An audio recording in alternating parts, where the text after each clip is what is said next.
नमस्कार दोस्तों, मैं लालचंद। आज संघर्ष आईएएस पे फिर आपसे मुलाकात हो रही है। तो आज हम यूपीएससी के करंट अफेयर्स के बारे में बात करते हैं। तो देखते हैं, सबसे पहला क्वेश्चन है आपका, ईस्टर्न कंटेनर टर्मिनल किस देश से संबंधित है? तो इसमें देखिए,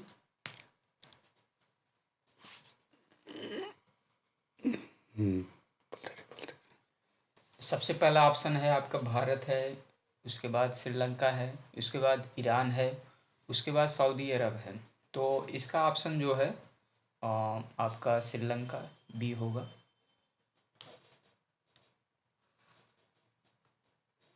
और श्रीलंका में जैसा कि अभी आप जानते हैं कि वो ईस्टर्न, आप मैप में देख सकते हैं, ईस्ट कंटेनर टर्मिनल है।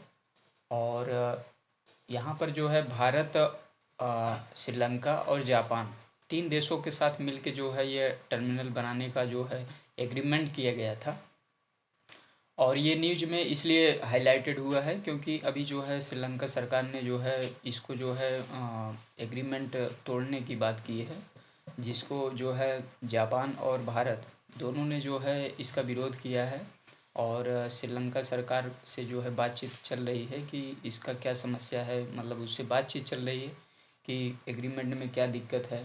तो श्रीलंका ने जो है इस आधार पे एग्रीमेंट को तोड़ा है कि हमारे देश में जो है बहुत सारी विदेशी, जैसे अभी चाइना भी जो है वहाँ पर एक अपना पोर्ट बना रहा है। तो उसको लग रहा है कि बहुत सारी विदेशी सत्ताएं जो है हमारे इंटरनल मैटर में जो है इंटरफेयर कर रही हैं। तो इस आधार पे उन्होंने जो है एग्रीमेंट को तोड़ने की बात की है। तो नेक्स्ट क्वेश्चन देखते हैं, इसका ऑप्शन बी है। नेक्स्ट क्वेश्चन है आपका, अतुल्य भारत मंडप के संदर्भ में निम्नलिखित कथनों पर विचार करें। तो इसका पहला ऑप्शन है, आप देख सकते हैं कि इस मंडप में यूनेस्को की विश्व धरोहर स्थलों की जानकारी शामिल है। ये ऑप्शन बिल्कुल सही है। दूसरा जो है आपका, भारत में 38 विश्व धरोहर स्थल हैं, जिसमें 30 सांस्कृतिक और 7 प्राकृतिक और एक मिश्रित स्थल हैं। तो ये इसका दूसरा ऑप्शन भी सही है। तीसरा ऑप्शन है, इसमें शामिल नवीनतम विश्व धरोहर स्थल दिल्ली में है। तो ये तीसरा ऑप्शन जो है इसका गलत है। नवीनतम अभी हाल में जो है जयपुर में एक स्थापित किया गया है। तो जयपुर ऑप्शन इसमें नहीं है, तो इसलिए जो है तीसरा आपका गलत होगा। तो इसका ऑप्शन आपका हो जाएगा बी।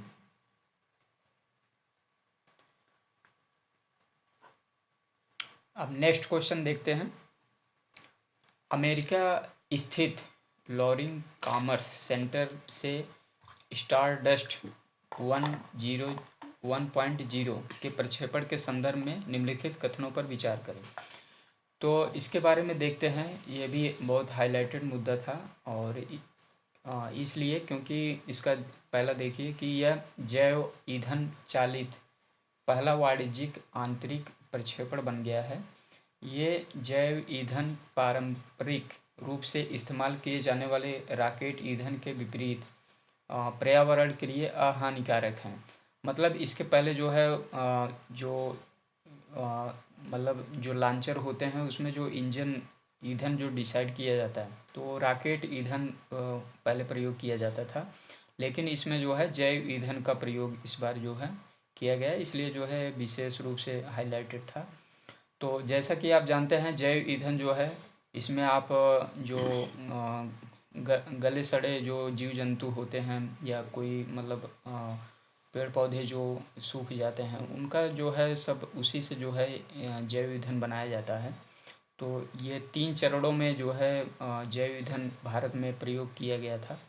पहले चरण में जो है आपका जैव ईंधन में देखेंगे कि उसमें जो है क्या नाम से, जैसे टमाटर हुआ या क्या नाम से अब गेहूँ हुआ, इस टाइप के अनाज, मतलब कहने का मतलब इसमें जो है पहले चरण में अनाज का प्रयोग किया गया था। और इसी तरह जो है दूसरे चरण में जो है जैसे जेट्रोपा हुआ, इस टाइप से जो है पौधों का उपयोग किया गया था। और तीसरे चरण में जो है क्या नाम से शैवाल जो है, ग्रीन शैवाल जो है उसका प्रयोग करने की बात जो है अभी चल रही है। तो ग्रीन शैवाल में जो है उसमें टेक्नोलॉजी हाई और उसमें इन्वेस्टमेंट हाई होता है, तो इसलिए जो है अभी वो प्रारंभिक चरण में है। तो ये बात है। तो इसी तरह जो है इसका दूसरा पॉइंट देखिए, स्टार डस्ट 1.0 छात्रों एवं बजट पेलोड के लिए उपयुक्त एक प्रक्षेपण वाहन है। तो एक इसका ऑप्शन ए भी सही है। तो इसका उत्तर होगा आपका ऑप्शन जो है आपका ये सही है। नेक्स्ट क्वेश्चन देखते हैं, राजकोषीय उत्तरदायित्व और बजट प्रबंधन मैनेजमेंट 2003 के संदर्भ में निम्नलिखित कथनों पर विचार करें। तो राजकोषीय उत्तरदायित्व बजट प्रबंधन के बारे में इसका पहला पॉइंट देखिए, FRBM अधिनियम का उद्देश्य भारत की राजकोषीय प्रबंधन प्रणालियों में पारदर्शिता लाना है। बिल्कुल सही है। दूसरा पॉइंट है, अधिनियम का दीर्घकालिक उद्देश्य भारत में राजकोषीय स्थिरता प्रदान करना और भारतीय रिजर्व बैंक को भारत में मुद्रास्फीति से निपटने के लिए लचीलापन प्रदान करना है। तो ये भी ऑप्शन सही है। तीसरा है, यह अधिनियम भारत के भारत के ऋणों का अधिक न्यायसंगत वितरण करने के लिए लागू किया गया था। तो ये भी ऑप्शन सही है। तो इसका ऑप्शन आपका हो जाएगा डी। तो इसका उत्तर हो जाएगा डी। तो यह अधिनियम बेसिकली जो है 2003 में उस समय राजकोषीय घाटा काफ़ी बढ़ रहा था, तो उसको जो है रोकथाम के लिए जो है यह लाया गया था। और हाल फिलहाल में चर्चे में यह इसलिए रहा क्योंकि अभी जो है जो बजट अभी पेश किया गया है उसमें जो है राजकोषीय घाटा लगभग 9% के आसपास बताया गया है। तो उसका उच्च दर इसलिए था, उसका कारण ये बताया गया उच्च दर बने रहने का, क्योंकि अभी जो है सरकार, अभी जो कोविड का मामला चल रहा है, कोविड में जो है सरकार जो है राजस्व की वसूली कम कर पाई थी। एक कारण तो ये था। दूसरा कारण ये कि सरकार जो है बहुत सारे क्या नाम से कल्याणकारी योजनाएं इस समय चलाई है, तो उसमें बहुत सारा पैसा जो है देना पड़ गया। तो इस और दूसरी बात जो है राज्यों का जो है पैसा देने में, तो ये सारी चीज़ें मैनेज करने में जो है सरकार को जो है पैसा इस बार जो है कम कलेक्शन हो पाया। तो इसलिए जो है राजकोषीय घाटा जो है बढ़ गया, इसलिए यह चर्चे में था। नेक्स्ट क्वेश्चन देखते हैं, बजट के मुख्यतः 6 चरणों का क्रम निम्नलिखित है। तो इसका देखिए, पहला ऑप्शन जो है बजट की प्रस्तुति, सामान्य चर्चा, विभागीय समितियों द्वारा जांच, अनुदान मांगों पर मतदान, विनियोग विधेयक का पारित होना, वित्त विधेयक पारित करना। तो इसका ऑप्शन मित्रों जो है आपका ए होगा।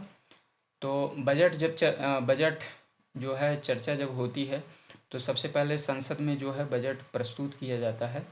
उसके बाद बजट पे जो है सामान्य चर्चा चलती है कि बजट में क्या सुधार होना चाहिए, क्या नहीं होना चाहिए।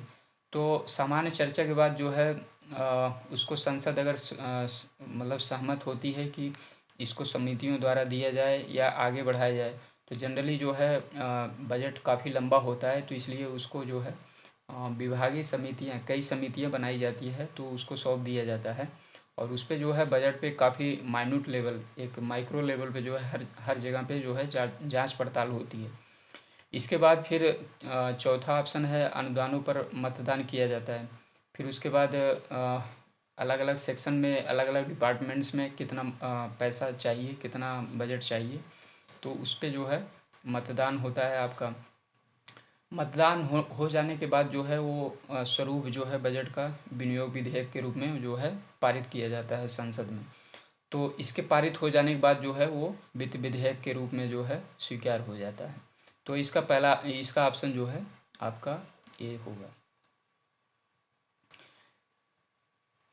तो दोस्तों आज का क्वेश्चन समाप्त। कोई भी लक्ष्य इंसान के संघर्ष से बड़ा नहीं, हारा वही जो लड़ा नहीं। बिल्कुल सही। अगर आप जीवन में आगे बढ़ना चाहते हैं तो बिल्कुल आपको लड़ना ही पड़ेगा, लड़ने के सिवाय कुछ भी नहीं है। अगर आप लड़ना नहीं जानते हैं तो आप अपने लक्ष्य को, अपने मुकाम को हासिल नहीं कर सकते। बिल्कुल। Thank you for watching. Like, subscribe and comments.